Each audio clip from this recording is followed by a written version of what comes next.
It's deep dive time here on SportsBit, and as we do every Tuesday during football season, we bring in Dave Mason from BetOnline AG to tell us how the books fared over the weekend. Dave, how you doing on a Tuesday morning? Hey, Teddy, how are you? All's good. You know, we're getting ready for NFL Week 5 coming up. This NFL Week 4 was a good weekend, great action coming in. But yeah, just getting ready for the upcoming weekend. Sure. Now, before we start, obviously, yesterday, on Sunday night into Monday in Las Vegas, a little bit of a tragedy. What's gun violence like in Costa Rica? Is there any of this kind of stuff in CR?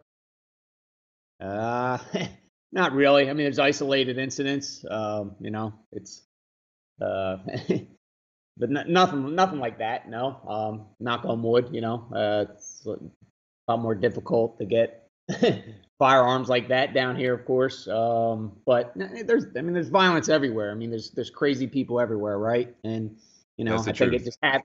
You know, I think it happens in the States. You know, it just gets. You know, it's.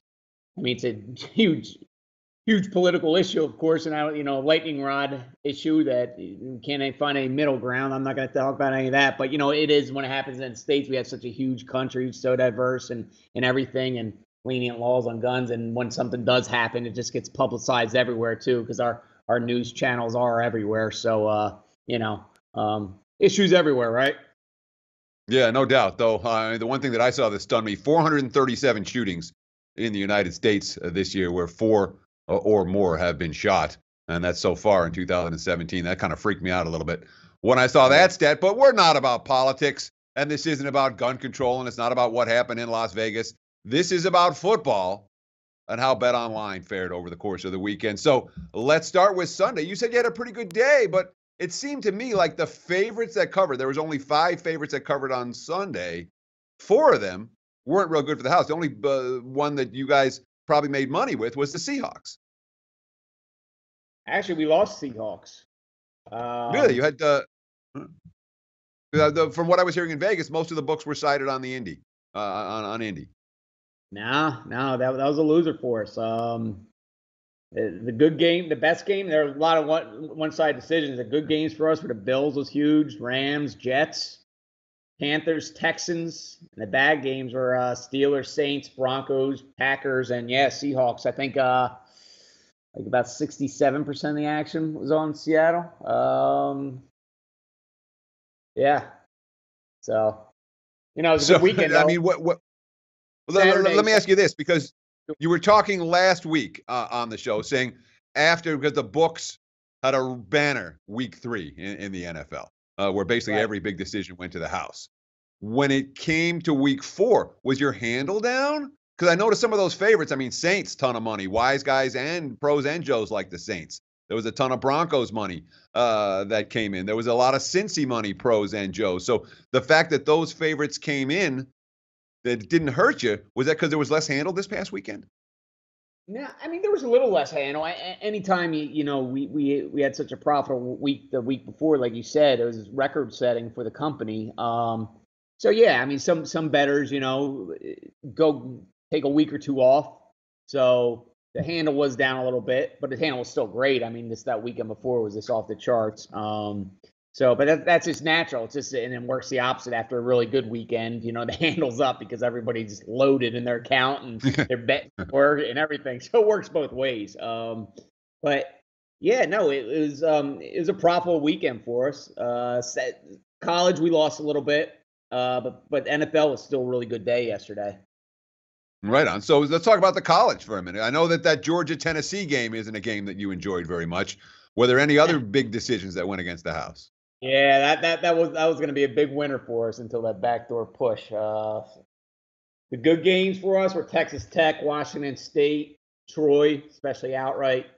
Bad games, Penn State, South Florida, Clemson, and Alabama. That was just oh my God, everybody was on Alabama. I just looked at the early action for next week, and it's like 96% of the early bettors are on Bama, so it's going to be a huge sweat. That's going to be a huge one for us. I mean, how can you blame bettors for betting them what they've done the last 2 weeks? Now, is that fairly normal when you talk about a normal weekend where you guys lose a little bit on Saturday and get it all back plus some on Sunday? Or as the football season progresses, you guys tend to win every bit as big on Saturdays as you do on Sundays? It depends, it depends when those favorites are covering, sometimes you win big on both, sometimes you lose big on both, sometimes it's a win little here, win big there, you know what I mean? There's really no rhyme or reason to it. I don't think it just all comes down to, if those favorites and overs are covering. I'm going to be whining a little bit if the underdogs and unders are cashing, then I'm going to be a little bit happier on Monday. But yeah, there's really no rhyme or reason to it, I don't think. If they do win on Saturday, like I said earlier, they're betting more on Sunday, so that can inflate your win or it can inflate your loss. So that's always something to consider as well. Last question here with Dave Mason from BetOnline AG.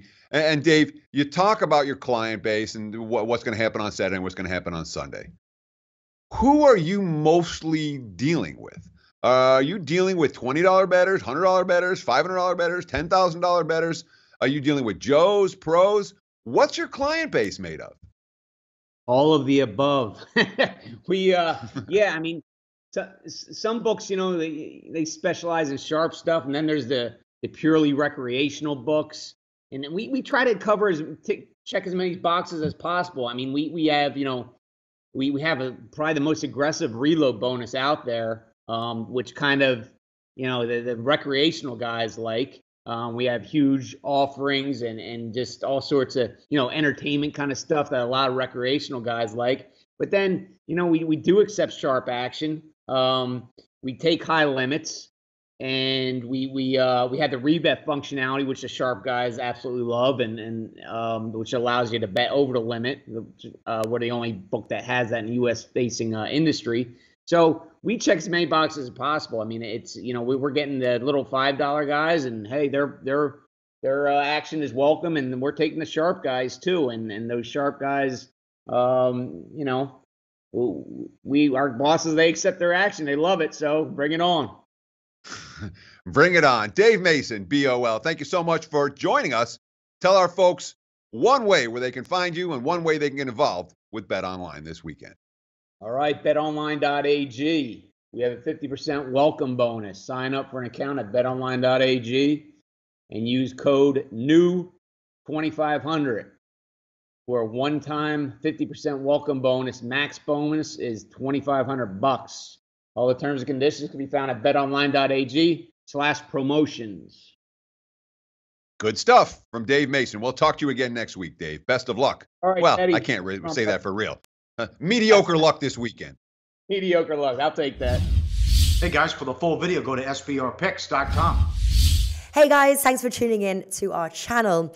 Now, we've put a lot of work into producing all these free videos, so please help us out and keep all our content free for you forever by simply liking, sharing, commenting, and subscribing.